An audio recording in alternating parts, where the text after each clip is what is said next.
Bismillahirrohmanirrohim. Assalamualaikum warahmatullahi wabarakatuh. Selamat siang teman-teman. Salam sejahtera bagi kita semua. Halo semua, apa kabar?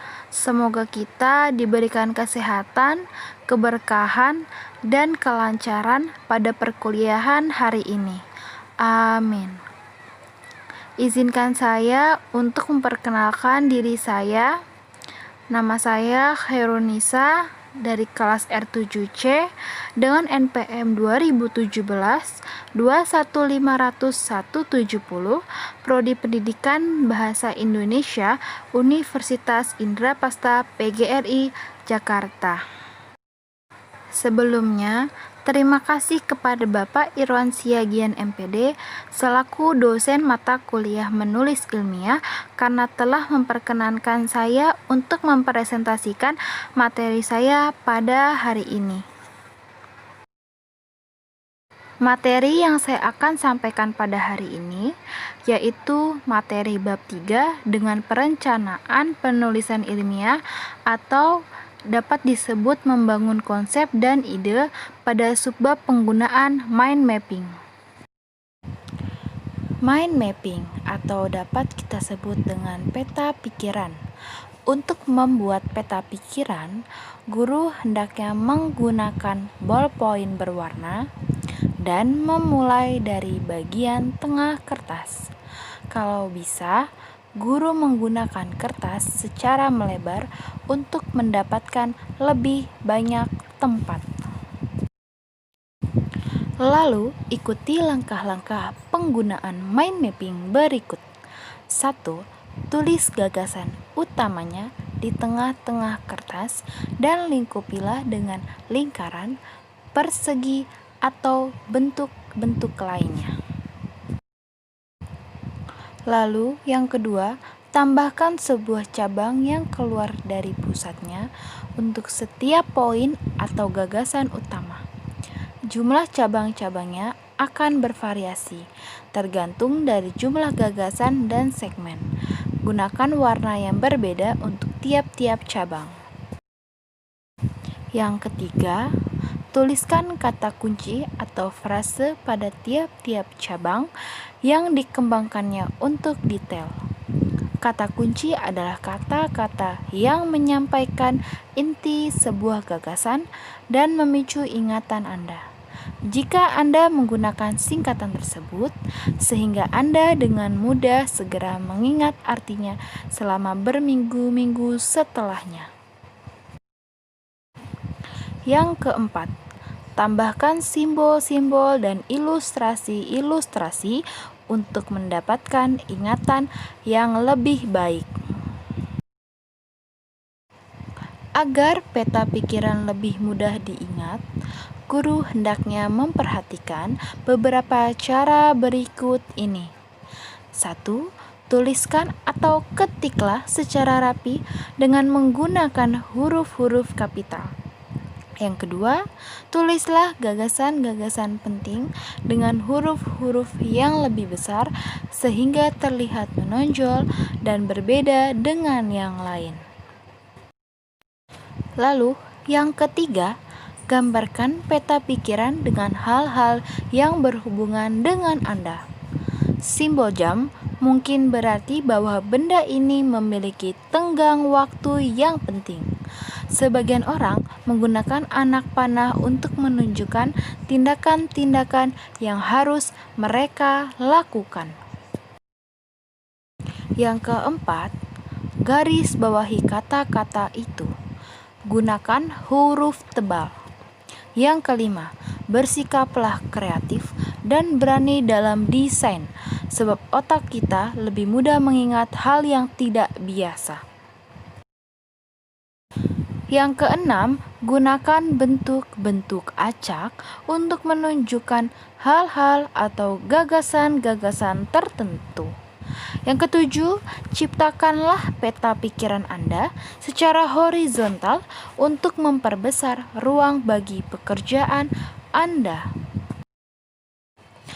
Belajar dengan menggunakan mind mapping jauh lebih mudah ketimbang menggunakan metode pencatatan tradisional. Mind mapping dianggap sebagai cara belajar yang menyenangkan dan kreatif, karena dengan menggunakan mind mapping, maka bisa membangkitkan ide-ide yang orisinal dan memicu ingatan dengan mudah. Pikiran pun tidak akan menjadi berhenti apabila memakai metode mind mapping ini. Belajar dengan mind mapping tentunya lebih menyenangkan karena melibatkan kreativitas. Jika sebelumnya belum pernah membuat mind mapping, ikuti cara di bawah ini. 1.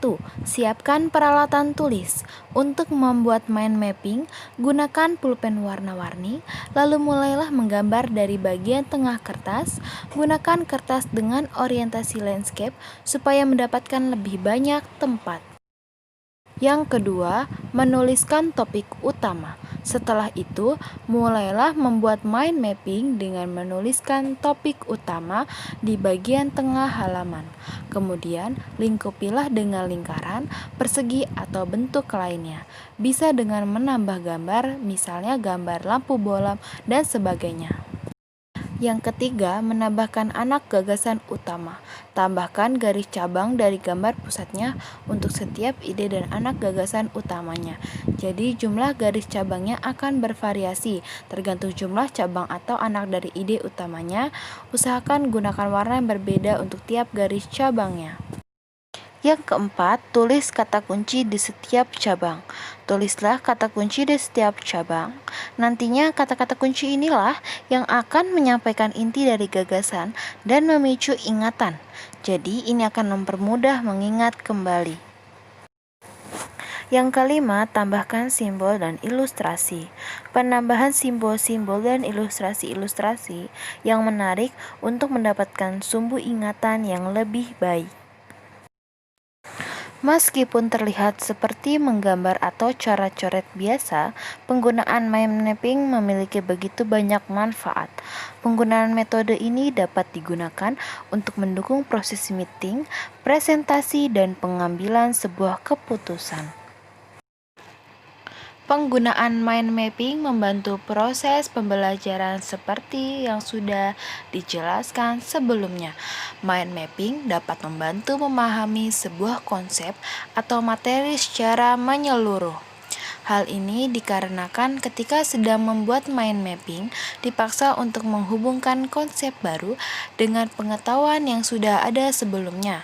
Setelah membuat dan melihat hasilnya, akan lebih mudah untuk memahami dan menghubungkan antara satu konsep dengan yang lainnya. Penggunaan mind mapping lebih produktif karena dapat memvisualisasikan serangkaian langkah yang dibutuhkan dalam sebuah proyek. Ketika visualisasi langkah-langkah tersebut sudah jadi, dapat melihat apa saja yang bisa diperbaiki, apa yang harus dicapai, dan lainnya. Mind mapping juga mempermudah untuk menentukan tugas-tugas prioritas. Setelah mengetahui tujuan dan tugas yang harus segera dikerjakan, dapat mengatur waktu dengan baik dan menjadi lebih produktif. Penggunaan mind mapping dapat meningkatkan kreativitas. Supaya terlihat menarik, biasanya mind mapping akan diberi gambar atau menggunakan warna yang menarik. Proses pembuatan ini dapat merangsang kerja otak bagian kanan, maka dari itu mind mapping dapat meningkatkan kreativitas. Penggunaan mind mapping dapat meningkatkan pemahaman ketika sedang berada di sebuah meeting atau mengenai sebuah proyek. Metode mind mapping ini juga dapat membantu untuk memecahkan suatu permasalahan. Mind mapping akan membuat pembelajaran tetap fokus pada ide utama dan semua ide tambahan lainnya. Mind mapping juga membantu dalam menggunakan otak kanan dan otak kiri sehingga akan berkembang dengan baik.